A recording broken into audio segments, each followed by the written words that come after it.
Hello and welcome back to my channel. My name is Chantel, and today I'm going to be doing the long-awaited Frankenstein 2025 Guillermo del Toro video. I watched Frankenstein. I am generally quite a big fan of del Toro's work. I thought it was pretty mid. I am going to talk first in general terms, non-spoilery terms, about what I liked and what I didn't like in this film. And then I'm going to do a little bit more of a deep dive that is going to be spoilery and is going to get into some of the plot points and some of the adaptational things that are going on here to make my point about where I think del Toro misses the mark with this film. So we're gonna do that. So the non-spoilery stuff about this film, there's definitely some things to like about it. I didn't hate it. It's beautiful. Del Toro is wonderful at crafting a visual aesthetic. He has a great eye for a beautiful shot, and he also has a lot of very specific thematic concerns that I think pair well with the material at hand. And I think that when those concerns are completely aligned, as they do align a few times in this film, it works. There are moments where it worked for me. There are more moments that did not work for me, but there were a few moments that did work for me. And I also think that the performances are quite good. I know a lot of people were kind of poo-pooing Jacob Elordi's casting as the creature. Oh, he's not old enough, he doesn't have the gravitas, yada yada. I think he did very well with the material. I think everybody did well with the material. I think, these are all quite good actors. They're quite accomplished. They know what they're doing. Oscar Isaac, Mia Goth, Christoph Waltz, even Charles Dance is in this film for a little bit. And they all give great performances. It's not the performances that I have a problem with. It's some of the material that I have a problem with, which I will get into in more detail. I also thought the pacing was off. I think this is too long. I think this is a problem with a lot of movies these days. They're just too long. Movies really don't often need to be more than 2 hours long, in my opinion. This has been an ongoing issue for, honestly, probably, I think really the Lord of the Rings started it, right? Peter Jackson's Lord of the Rings films, even in the original theatrical releases, were 3 hours long a piece or more. And ever since then, it seems like we've just been doing this, right? We've just been doing this. Everything is 2.5 to 3 hours long. I think most films probably don't need to be that long. And I think this film in particular would have been a lot better. It would have been paced a lot better. The tension would have been a lot more palpable if it had just been 20 minutes shorter. There were moments in this film when I was actually bored, and I can not usually say that about a Guillermo del Toro film. I am not bored with Guillermo del Toro films usually, so that was a problem.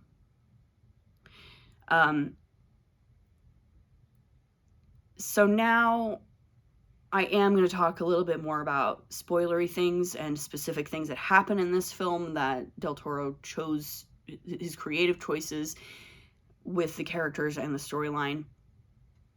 So if you haven't seen this film and you don't want spoilers, you should probably stop watching now. You get the general idea of what I'm saying about this movie, I hope. If you're interested in my opinion, that is my opinion. So as someone with an advanced degree in film studies and who really loves literature, I've long had a strong interest in the art and craft of adaptation. And questions around what makes a good adaptation. What do we mean when we say something is a faithful adaptation or not? Things like that, I think, they're just always really interesting to me. And so it's impossible for me to watch a film like this without thinking about those issues and all of the other issues surrounding what it means to adapt a work of fiction into a different medium, particularly one that is as old as this one, right? It's about 200 years old now, and B, a, a, a, a story that is so enmeshed in the zeitgeist. You know, even if you've never read Frankenstein or ever watched a direct film adaptation of Frankenstein, everybody knows Frankenstein, right? Everybody knows. And so those two things, I think, make adapting Frankenstein particularly tricky, I feel. There's also some stuff about the structure of the novel, I think, that makes it tricky and whatnot. But where I think Del Toro struggles, well, let me back up a minute and say, first of all, that I don't think that all of the decisions that Del Toro made with regard to the storyline and adapting it were bad or wrong. There certainly were a lot of things that I generally approved of, right? I really appreciated his choice to change Victor Frankenstein's backstory so significantly, right? This is a significant departure from Mary Shelley's novel, but I think it works in the context of what Del Toro is trying to do with this film, and making it more about sort of cycles of abuse and cycles of violence and cycles of control, because that's really what's going on with Victor and his father. His father is seeking to control his son, right? And that maps onto very neatly Victor's relationship with the creature, right? He's trying to control the creature as well, but he cannot control the creature, and that is where a lot of this frustration arises. And I think that's a really interesting choice. I do like that one. There's some other stuff that I think is kind of nitpicky and I don't care about, and it doesn't bother me.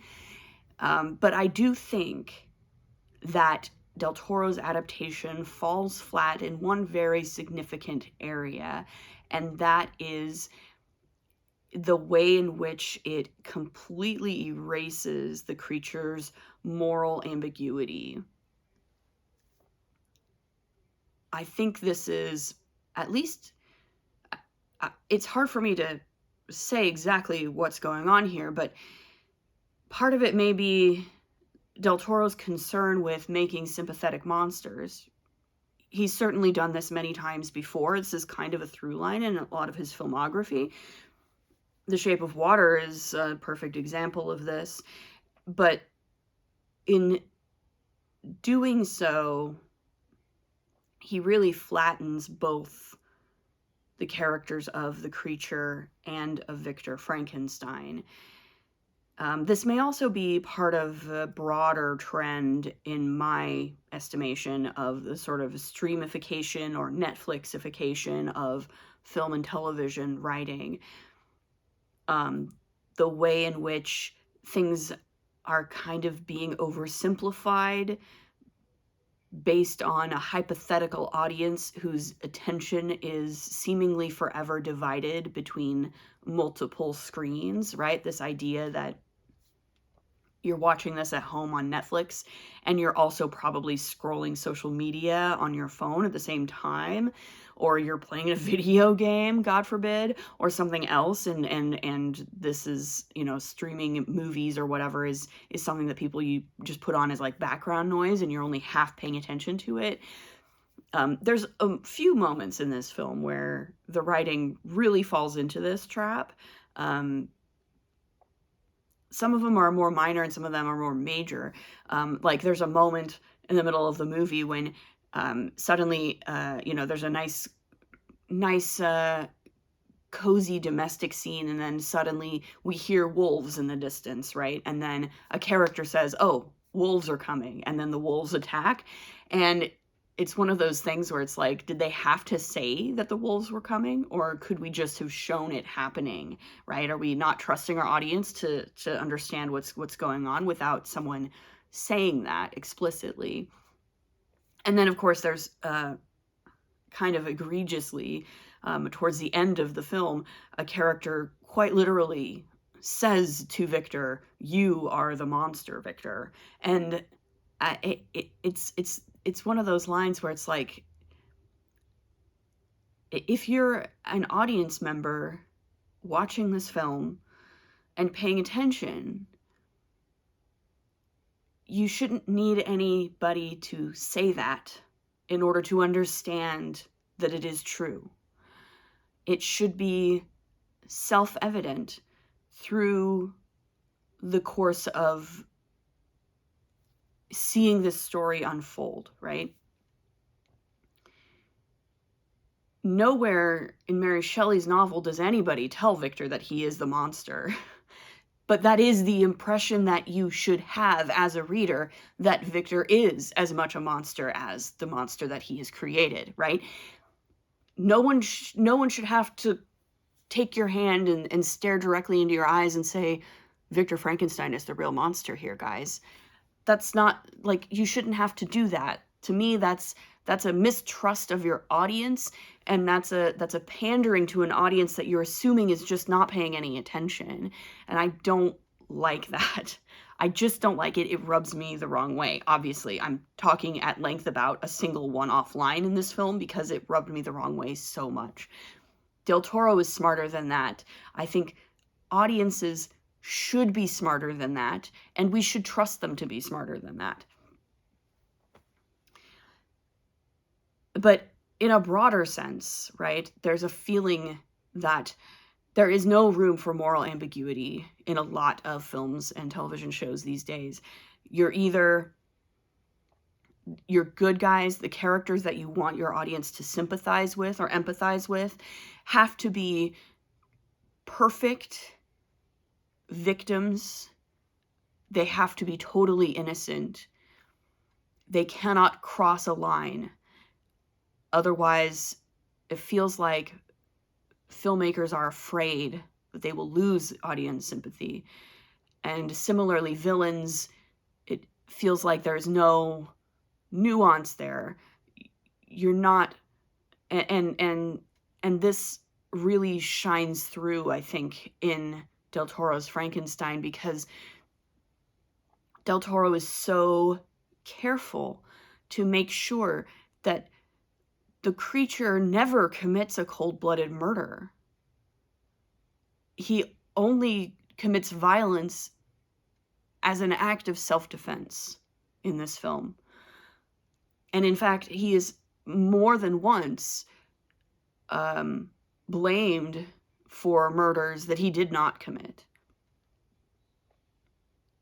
And I understand on some level why Del Toro is doing this.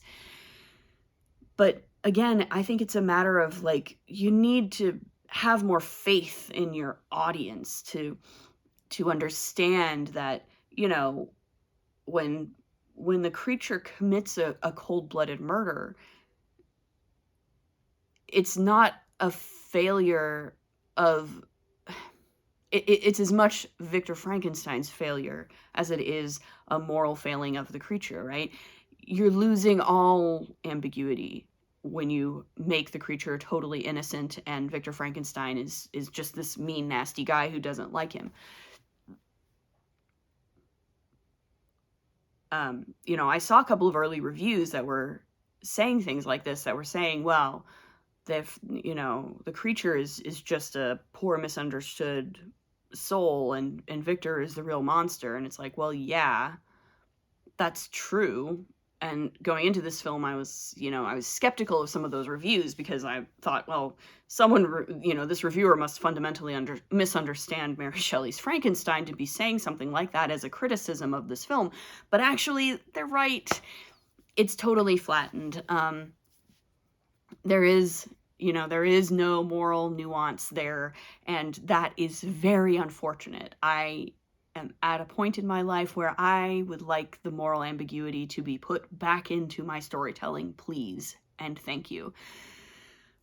I think it's very unfortunate that Del Toro, who is very good at moral ambiguity when he wants to be, I think you cannot watch a film like Pan's Labyrinth without coming away with a very unsettled feeling about all of these characters and everything that's going on. So I don't know what's going on with Frankenstein that he chose to do this. But it bothers me a lot, really. It bothers me a lot because, again, it's a fundamental fact of the creature in Mary Shelley's novel that he does become a monster. Like, he is a monster. He does monstrous things. He commits monstrous acts. And I think that's important. And I think Del Toro completely erases that. It's important to his relationship with Frankenstein. And to me, the ending of Del Toro's film, which is quite hopeful, feels very unearned, because that nuance, that ambiguity has all been removed, and it doesn't feel like this is the natural outcome of what's come before. And that's unfortunate. I really wanted to like this movie. I thought if anybody could do justice to Frankenstein, it would be Del Toro, but I fear that he has flattened it to such a degree that it has lost all its bite. It's lost all of its bite. And I understand that Del Toro was saying, he's been saying that, like, he didn't make this as a horror film. This is not what he's trying to do with this movie. I think he should have made it as a horror film. I think Frankenstein works best as horror. And you can have horror with sympathetic monsters. It does work. It can work. And I thought if anybody could make it work, it would have been Del Toro.